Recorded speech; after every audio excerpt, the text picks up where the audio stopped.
That's what makes the V8 so amazing. Hey guys, welcome to another episode of Ljs Garage. Behind me is a BMW M3, and no, this is not my new BMW M3. Although I do wish that it was, because I'm a huge fan of the M3. This one's a hard one because I don't want to beat this one, you know, with a dead horse, all that good stuff. There's so many videos on the E92 M3 that everything I'm going to say has probably been repeated 1,000 million times. What I'm going to do is I'm going to give you guys a quick little walk around, show you some of the key things to know about this M3 competition, specifically the E92 Coupe. We'll talk about the convertible a little bit, the sedan a little bit, and in the background, my buddy's over there. His name is Voss. Check out his video. He's going to be doing one on my M3. So if you guys want to check me out on his channel, be sure to do that. Just give him a little subscribe. Thank him for, letting me meet one of my heroes right here. So I'm going to take you guys on that walk around, take it for a spin, get some thoughts from Voss, and we're going to go ahead and pretty much enjoy this day, because this is one of my favorite things, is driving the cars that I enjoy, the cars that I love. And I'm going to try not to bore you guys with the same things that have been said about the M3, but in that same breath, there's a reason that people repeat those same things. This car is amazing, it's fantastic, and see, I've already begun. So let me take a step back and we'll get right into it. Funny thing is, I hate the color blue. The red, that's my favorite color. But as times have changed, I've grown up, and yeah, I wore the blue today just because I just came from work and time to film. Life is busy, guys. Stay focused, stay driven. But this red, gorgeous. It's actually Melbourne red. I don't know why they call it Melbourne red, but it's one of the best colors available. It's very rare, and not only that, this thing's got a manual. So we're trying the M3 today for the first time in its true form, the way that it should be experienced. This one is in stock, it's got some work done on it. We'll talk about that later. So when we go on a ride along with Voss, he'll give us some more information on this specific car, but till then, I'll give you guys my thoughts. So for those of you guys that aren't, M enthusiasts or anything like that, let me give you a quick rundown on this car. So 2007, it was introduced. It was the first year, and it was in production all the way to 2013. So if you're on the market for one of these E92s, those are the years you're looking for. In about 2010, they did a mid-cycle refresh. It had a little bit of a facelift, LED lights, all the good stuff, the normal things that BMW does mid-cycle. So that's one of the key things. The other thing is this one is a competition package, as I mentioned. So you got these 19-inch wheels, and then you got the carbon fiber roof, which is great for weight savings. It's about 20 pounds or so. If you get the convertible, that thing is a behemoth. It's a beast. It's not meant for all the handling and crazy stuff. It still handles well, but that's not the car you want if you're all about the driving experience. If you want the big boy Miata, as I would call it. And then the other thing you get is the dampening system on this is a little bit different. It's tuned a little bit more sporty. Not that you can ever, let's say, have an M car that's not sporty. That'll be pretty much the key things that I want to point out about the competition package. You can see the profile of this. Gorgeous looking car. It's about 3,400 pounds. Very nimble, very light, agile, ready to work. And that's the thing about this. It's a champ, it's ready to perform, it's got all sorts of power. And at 414 horsepower, it might not sound like a lot, but for the most part, you just got to know that this thing is a rocket ship. And that V8 screams. 8,400 RPM redline, it's kind of hard to beat. You can pretty much wind this thing to the moon. You just have so much range when it comes to the RPM gauge that, the world is yours. And you can just ring this thing out, rev it all the way, and have some fun. And, hopefully we'll get to do that. Hit it.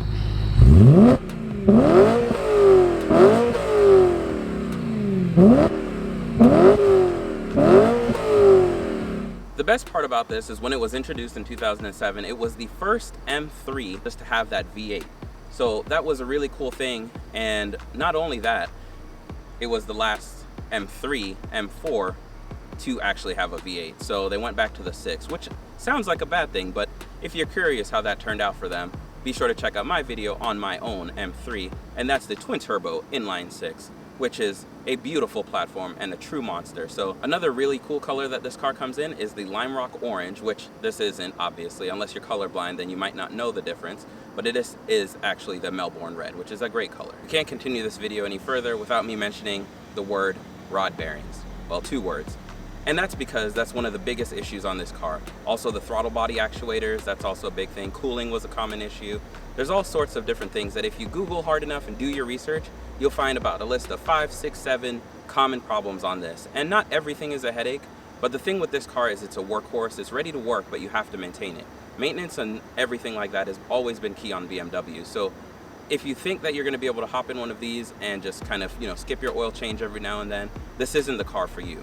Now, I'm not going to be one of the people to jump on and say, hey, this is unreliable, you don't want one, because let me tell you, if it wasn't for that, I would have bought this. And I would have been willing to deal with the headaches because the joy that this car brings. I've driven these cars twice. One, it was a coupe as well. The other one was a convertible. One was the DCT and the other one was a manual. So I've driven that. I've never driven one with the competition package. So this will be different to see if it's actually worth it. The other thing you'll notice is the stance on this is quite different, and that's because this is lowered about ½ an inch. It's 0.4, but it's about ½ an inch is what I'm gonna round up to, because you always round up on the inches if you know what I mean. But the reason why this is lowered is for that nice aggressive stance. The wheels fit better. There's less of that wheel gap, what we, hate. I'm so excited about this car that I forgot to bring my lotion, and I forgot to lotion my elbows. That's why the lotion. Yeah, so those numbers I was talking about, 414 horsepower, 295 foot-pounds of torque. You got the option of a 6-speed manual or the dual clutch transmission, 7-speed. Overall, the best combination is always going to be the 6-speed manual. That's the way to really enjoy this car. And if you can find one with low miles and well taken care of, you got maintenance records, definitely jump on it. And I'm not saying, if you buy one and it has low miles and you take that gamble and it fails, to, let me know that it was my fault, because it wasn't. Just remember that these cars, somewhat are ticking time bombs if your maintenance isn't done, if you're not checking the oil like you're supposed to, if you're beating on it and just abusing this car, it'll pretty much show. That's all I'm trying to say. And if you're on the fence about whether or not, you need the V8 or you want the inline 6 twin turbo, the F80, then let me tell you this number, 0 to 60 on the F80, 3.9 seconds. So something to think about when you're like, oh, I love that V8 rumble. But that's, the price to pay whenever you want to get that performance, but also have that fuel efficiency, because I won't even bother telling you the fuel efficiency numbers on this because it's negligible. See, I wish I had that sound. Like, that's what makes the V8 so amazing. All right, normally, where am I looking at? Yeah, this one right here.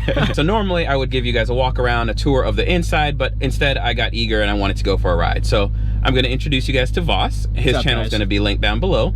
And he gave me the pleasure of, being able to take this out for a spin, which is what I'm exactly about to do. And if you heard me earlier, my big debate was, do I want the new school? Do I want the old school? And there's just something I love about this car. And Voss, go ahead and tell us why you ended up getting this. So I was between your M3, the M4 or M2, or this. Ultimately, the manual with the V8, with the rear-wheel drive, the 8400 revving, naturally aspirated motor is what did it for me. I will say, I never, just to throw in that, I don't know how you guys watch this, never answered it in mind. What I was gonna say, will I switch? The answer is no for me, but I had a blast. Yeah. So. See, and that's what I'm gonna find out today. So 414 horsepower was still honestly great in this day and age. There's not many Focus STs that are pushing those kind of numbers. So at this point, I still consider this great. I mean, I just love it. You said earlier, fuel economy is not the best. What kind of numbers are you getting? So when I first got the car, I will admit, I babied it. I was afraid. I got it with 11,000 miles. Okay. I was really afraid to push it because I've heard of notorious rod bearing issues and other problems and very costly repairs. So I was getting like 18 when I first got it.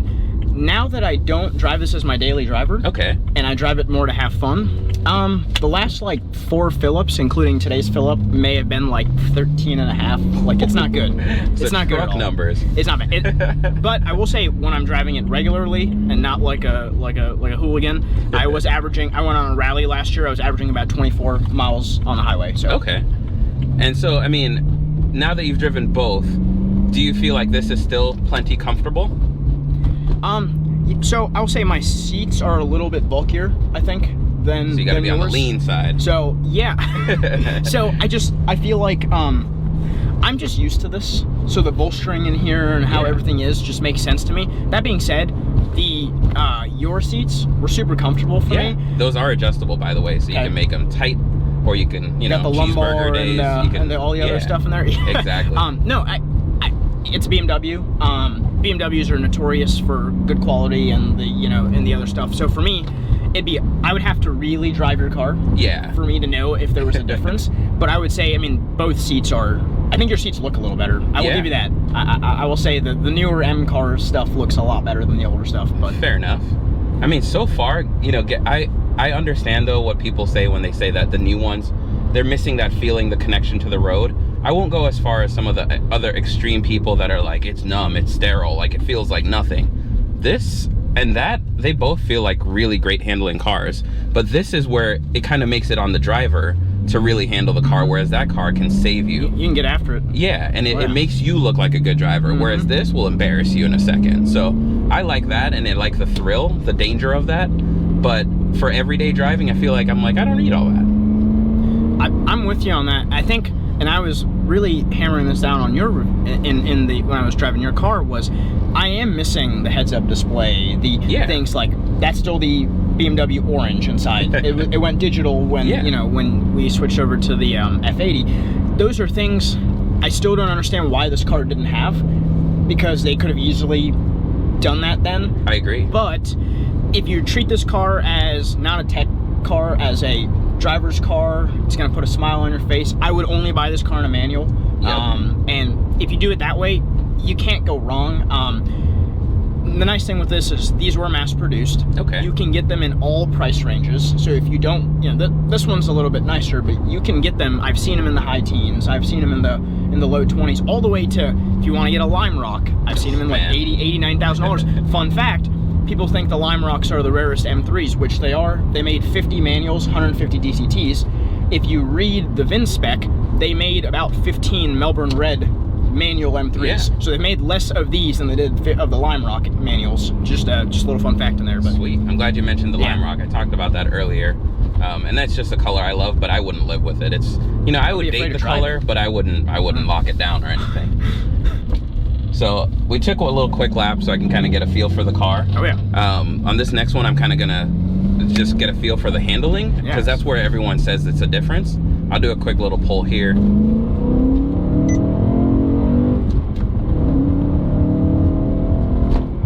Okay, not bad. And I granny shifted because I don't beat up on cars. You didn't push it as much as I thought you would. No, I was and like, you're not in M mode. We got to do that in a second too. Forgot about it. Yeah. A lot more throttle response. But it feels good. I mean, honestly, like going back and forth, like it doesn't. They're not night and day. Like some people make it seem like they're night and day, but I don't. Once you get past the luxury stuff, it's still an M car, and it feels pretty. You know, and you know, I have some things in here that are cluttery at the moment. I bought it with this gauge system here, so you can see your horsepower rating, your torque rating, and all the other like temperature stuff. But I have the original, so I can always move everything back. But it's very simple. Yeah. This car, you get the 6-speed manual, you get a front naturally aspirated V8 engine, and rear-wheel drive. And then I got some sticky Pilot Sport 4S's and a very happy smile every time I drive this car. And I love that this thing still, you know, I've missed the days where the coupes would hand you your seatbelt. Oh yeah. Little seatbelt butler is awesome. Yeah. You can rev match this car super easy. You can downshift it super easy. You can throw it around corners super easy. The pedals are a good size too for everything. Like, see these brakes? Yep. It does have the bigger Dynon pedals. Okay. Not that they're a huge thing, but it feels a little better than the stock pedals. Gotcha. Yep. Because I know that was one big thing a lot of people say. They're like, the pedals are great for heel toe driving and all that stuff, which I'm not that much of a pro. I don't know when I'm heel towing and whatever, but I can drive enough to have fun. And you know, one day I want to go to the driving school and kind of, you know, there's one in Indianapolis, and I really want to do that and kind of have the pros teach me. Okay. All right. Something I'll add to that is I've driven a lot of manuals and a lot of cars. The clutch in here is real light. It is. I've driven the manual Hellcat. I've driven even in the Subies. The Subies, the WRX. So yeah, heavy. I've been in those. Freaking my Porsche Boxster clutch is heavier than this. And it only has like 200 horsepower. Yeah. So I always feel like this car's so easy to drive and it's super rewarding. It is. But you can easily make mistakes and get lost if you're not careful. Yeah. I know the one thing I'll say is that the shifter is pretty. This is aftermarket, right? It is. I didn't do it. I have the original. Been too lazy to change it back. Yeah. But go for it. There you go. Whew. You get lost in the speeds. I mean, if you notice, we hit. Obviously, we don't speed on the main. We don't speed on roads. So we hit a gingerly 55. However, if you notice, if I were to put the same run clip from your car, yeah, it's faster, but not by a whole lot. No. Yep. And for most people, this is plenty. And then you'll get in trouble with this car, regardless of what people say, you know, that they want more power.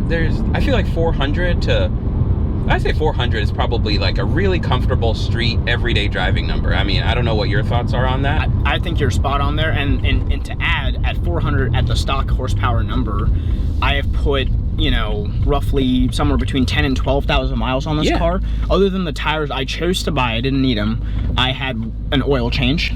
That was 150 bucks. I did it myself. Yeah. And I'm getting ready to do another one. So maintenance-wise, this thing's been maintenance-free. It's been my most reliable vehicle, which is ironic, but it's extremely reliable. Yeah. While you were explaining all that, I did slip it into M mode. Oh yeah, so I saw that. You gotta drive it in M mode. Let's see how this thing handles. Give it a little, yeah, there you go. Take that, take it hard.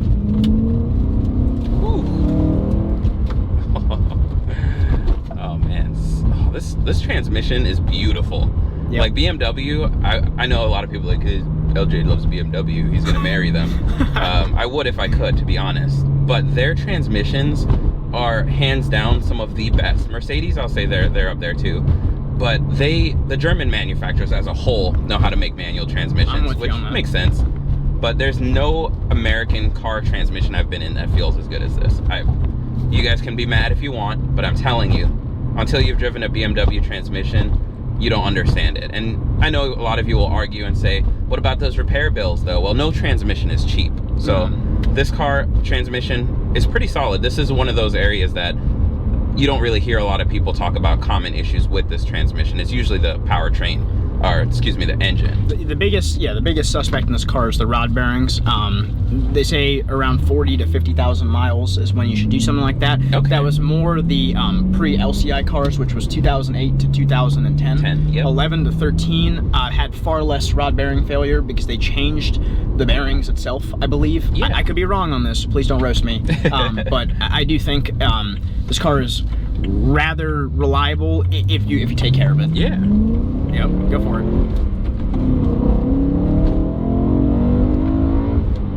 It's that 8,400 revs you can throw it to. I always want to shift, and I'm like, there's more. No, there's so much more. Oh my God. All my masks are all over the place.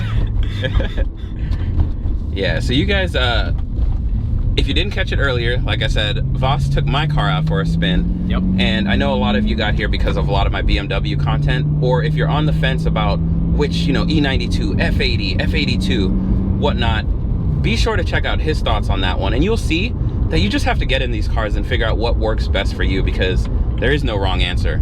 There is whatever is going to make you happy, and you'll get in one and you'll know, is it worth 50,000, 60,000, 30,000, 17,000? That's entirely up to you. And Voss will share his thoughts and let you know what he thinks about both cars now. I'm with you on that, and having driven this, you really, like, this is a coupe, that's a Ford. Like, they're not the same. You know, they both have an M3 on them, but like the badge, but they're not the same car in remotely any way possible. So for me, it really depends on what you want. If you want that old school shift it yourself, you know, 400 horsepower, don't expect, you know, go fast mods are very expensive for this car, so don't expect to make a lot more power. You're gonna enjoy this car in stock form, but you seem pretty happy with it in stock form. So yeah, I honestly, like I said, if I had, honestly, I don't use my lane departure at all. I fought so hard to get those nice things. You know, this has, you know, you have heated seats and everything? I have heated seats. Yeah, that's all I need. Entry, that is all I need. I don't have to put it in there. I've got a backup camera that was put in here. I will say, like, this has the perfect amount of tech for me. Yeah. That being said, I love that thing. I know, like, seriously, there's something about that platform and that engine that I thought was always really good.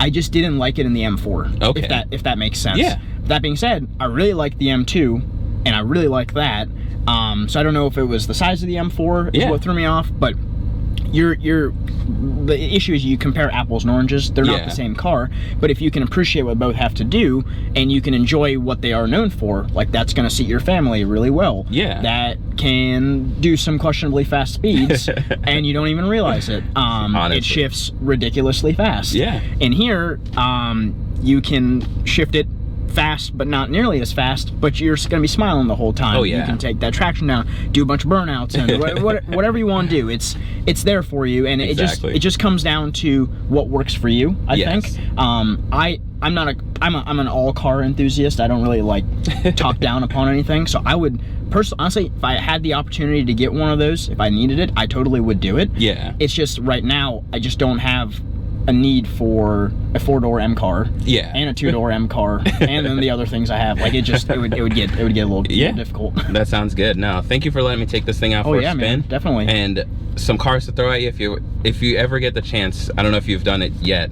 The M SUVs. I want to drive the X5M so bad. If you get the chance, you are going to be blown away. Oh, I believe it. I've heard only good things. The fact that we have the performance nowadays in SUVs like that, I can't even argue with it when people are like, no, I want an X3M, I want an X5M. It's so fast. You're absolutely right. The new X3M is so fast. You know, I can get that pretty much same size, but with a little more cargo space in an SUV. Performance is almost, you know, it's hard to, on paper there's some differences, but driving it, you won't really be able to tell. And so that just is so hard to beat. And the engineering, oh man, talk about appreciating tech and the effort people put into these things. And I kind of told you before, like, I'm kind of tired with BMW's current lineup, with how they've been doing things. Yep. That being said, the M cars still feel like M cars to me. Exactly. It's the other stuff that I'm just like, not so sure about anymore. But exactly. But yeah. No, I appreciate you having this conversation and talking cars with me. Definitely. Like I said, if you guys are bored or whatever, need to go binge some content, go ahead and watch all my videos and then go watch all Voss's. But just kidding. Watch all Voss's videos. Be sure to give him a little subscribe and show him some love after, you know, doing a sweet little video. His edits are sick, and I really do love his content. So be sure to go check out his channel and, you know, go give it a little thumbs up because I'm also in it a little bit. I'm and cute. If you guys liked this kind of collaboration, now that you're in the area, I mean, we've got nothing but time to do more of these. If you want to try a straight pipe Porsche Boxster, be my guest. Yeah. It hurts my ears, but it's super slow and it hurts my ears, but I can't stop smiling when I drive it. Exactly. So. That sounds good. So you guys thank Voss for being on the channel down in the comment section below, and I will see you guys next time as I explore Dayton and meet some more Dayton drivers and YouTubers and whatever else Dayton, Ohio has to throw at me. So if you guys are in the area, be sure to reach out to one of us. We'll definitely got the drones out here, cameras, and we'll work our magic. So till next time, see you guys later. All right.